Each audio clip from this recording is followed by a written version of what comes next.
It started out the beginning of the week on the 15th or 16th, I believe, and the downfall was April 17th and 18th, where we received between 5 and 10 inches of rain during those 2 days.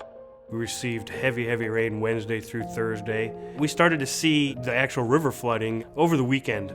And then the flood stage finally peaked out on April the 23rd. That was the highest it had been in 70 years in this area. The flood lasted for several days. In fact, we were still under flood watch and we were still above flood stage on May the 11th, and it continued a few more days after that. We had a small, unincorporated village out in the center part of the county called Edwards, where those folks had not been flooded for 20 or 30 years, were not expecting anything at all. The levee broke and they were inundated, and all the homes out there, almost all the homes, had 4 feet of water in them almost immediately. Well, this flood obviously doesn't even really compare to the flooding we've had in the past. I mean, we reached a record crest, so it was the highest we've ever seen the river in Peoria area. This particular year, in 2013, it was worse than it had ever been. As the seasons are getting warmer, as the climate is getting warmer over time, then that's related directly with more extreme weather events. And those weather events can be anything from more flooding, it can be drought situations as well, it can be extreme heat and heat waves. So that has a direct correlation with personal health, with property in terms of flooding and washing out people's homes, mold that might take place in their homes leading to more asthma, mental health conditions being exacerbated, or just personal distress from being displaced from your home, from losing everything that you have. So the whole spectrum from personal health, mental health to property are all impacted by extreme weather events. Extreme weather events exact a staggering toll on our society, first and foremost in the human lives that they affect. Of course, they also exact a financial toll. In 2014, there were about 8 major extreme events across the United States that collectively resulted in about $8 billion in financial loss. Just in Illinois alone, from 1993 to about 2012, extreme weather events cost the state almost $5.5 billion.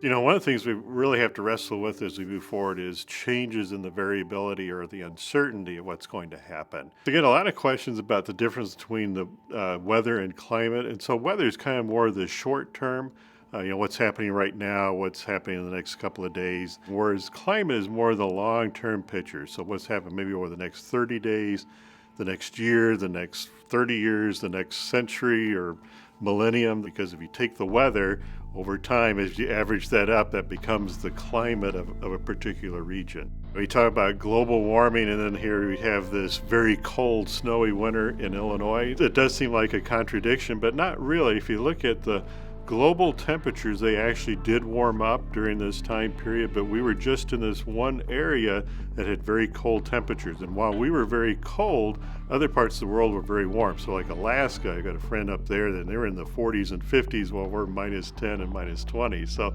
big changes in the temperatures over a very short range.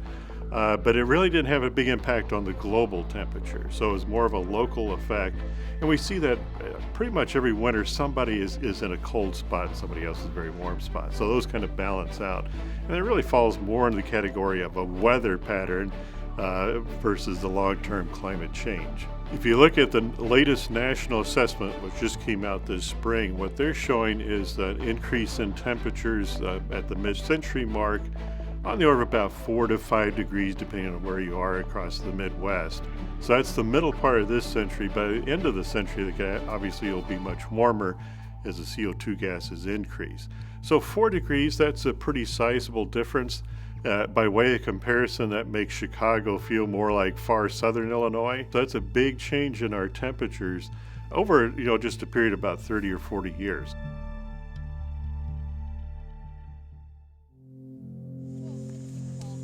So heat-related illnesses include kind of a spectrum of health problems related to extreme heat. Everything from direct exposure to the heat itself, which can cause, rashes, sunburn, and we know the connection with sunburn and cancer, for instance. It can cause dehydration, it can cause a heat exhaustion, and it also can cause heat stroke, which can be potentially fatal. So you have a lot of extreme heat, you have a lot of ACs, a lot of power being generated, and all of a sudden that can shut down the power grid and go from folks overusing the wattage for air conditioning to all of a sudden not having any air conditioning. And now you have vulnerable populations, in particular our seniors, those with mental health conditions, those that are disabled, really being adversely impacted as well. The connection between climate change and respiratory illnesses is a very clear link. As climate changes, as things get hot or warmer, as the CO2 increases, carbon dioxide increases, that can actually lead to pollen counts being higher, pollen and ragweed seasons being longer, more prolonged. When we talk about vector-borne illnesses, we're really talking about principally tick-borne disease such as Lyme disease and mosquito-borne disease such as West Nile virus. And we know that as temperatures continue to increase, it promotes the longevity and the lifespan of these particular vectors. So they're living longer, they're getting to be around year-round, which then exposes people to those vector-borne diseases.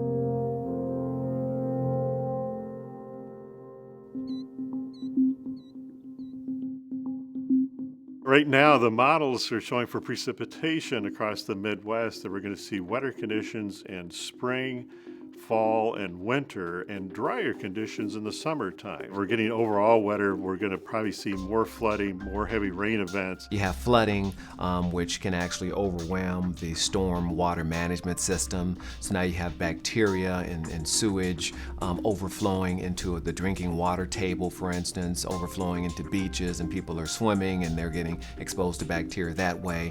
So now you have more and more waterborne illness. I can recall a counterpart of mine from another state that said 5 years ago we need to look at climate and something we need to work on. Up until that time, we had not. So my counterparts around the country now are starting to look at climate change, and it is becoming a deliberate part of our emergency preparedness planning. So we're starting to look at those things now and try to affect change in our plans, and also inject that into our training and exercise scenarios where possible. In public health, data are our lifeblood. We rely on data to make and inform almost every decision we undertake. It's critically important to have good data. You can't figure out where you want to go unless you know where you are. With respect to weather events, data are no different. We look at the data surrounding extreme weather events to spot trends. Those trends help us understand two things. The first is what sort of events are we contending with? What sort of events should we be planning for?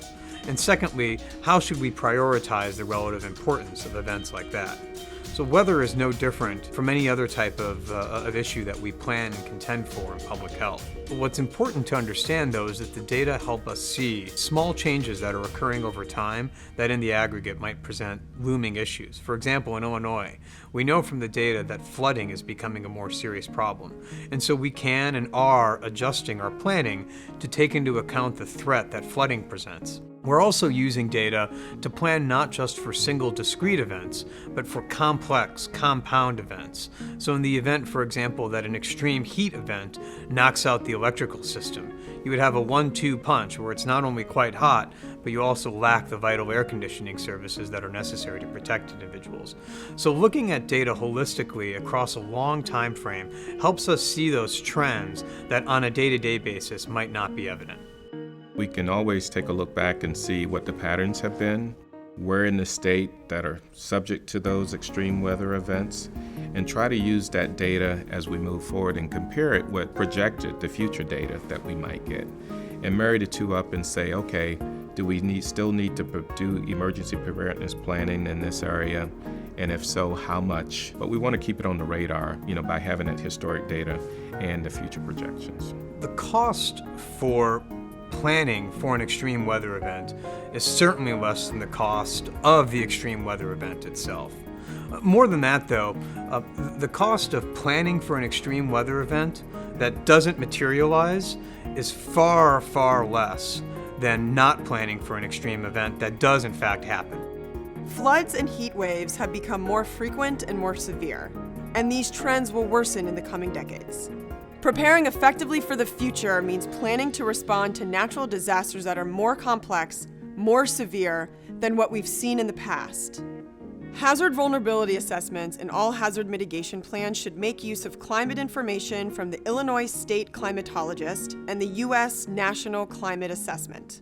Out in Edwards, they weren't expecting it. They don't typically have floods out there, and they were just devastated. They feel helpless and homeless, obviously, and they just don't know what to do.